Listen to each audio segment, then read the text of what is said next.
Vítejte na místě, kde naděje umírá, motivace mizí a finanční rozpočet dostává celkem na prdel.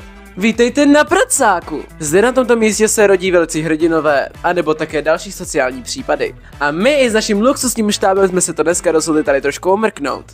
Takže se jdem teďkonc podívat na ty beznadějné duše, které se marně pokoušejí hledat práci. Pane Františku, jak dlouho už jste nezaměstnaný? No tak víte co, nepracuji od roku 2003, no to je jedno, ale dělám, že hledám práci, tak to je takový full time, ne? No jistě. A paní Marfušo, proč si myslíte, že zrovna vy byste měli nastoupit sem? Protože já to dělám z hovna bitch a z idiotů profesionály. Bez mě by to tu všechno zkrachovalo. No jo, tak to totiž většinou chodí. Alespoň už chápu, proč tu lidi zůstávají. Nulová zodpovědnost a kafe za 2 kačky. No nic, toto byl případ jménem na pracáku a já i můj štáb se na vás budeme těšit zase příště.